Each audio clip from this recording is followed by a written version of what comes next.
വീഴാത്ത കുട്ടികൾ ഉണ്ടാവില്ലല്ലോ അല്ലേ? അപ്പൊ നമ്മൾ എന്ത് ചെയ്യും? വീണ് കഴിഞ്ഞാൽ നമ്മൾ അമ്മമാരായാലും അച്ഛന്മാരായാലും വേഗം എടുത്തിട്ട് കുറച്ച് വെള്ളമോ അല്ലെങ്കിൽ എന്തെങ്കിലും കൊട്ടൻ ചുക്കാരിയോ ഒക്കെ കൂട്ടി നല്ലോണം തിരുമ്പി കൊടുക്കും.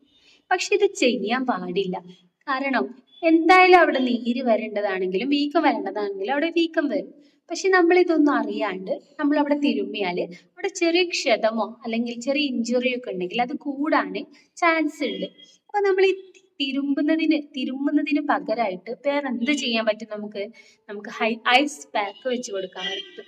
അതായത് ഐസ് നമ്മൾ തുണിയിൽ പൊതിഞ്ഞിട്ട് അതിന്റെ മേളിൽ വെച്ച് കൊടുക്കുന്നത് ഈ നീരും വീക്കൊക്കെ കുറയ്ക്കാൻ സഹായിക്കുന്നുണ്ട്. അതുപോലെ മാത്രമല്ല, 24 മണിക്കൂർ കുട്ടീനെ ഒബ്സർവ് ചെയ്യണം. അതിലെന്തെങ്കിലും ലക്ഷണങ്ങൾ അതിനുള്ളിൽ കുട്ടി പ്രകടിപ്പിക്കുന്നുണ്ടോ എന്ന് നമ്മൾ ഒബ്സർവ് ചെയ്യണം. ആ ലക്ഷണങ്ങൾ എന്തൊക്കെയാണെന്ന് ഒരു വീഡിയോയിൽ ഞാൻ പറയാം.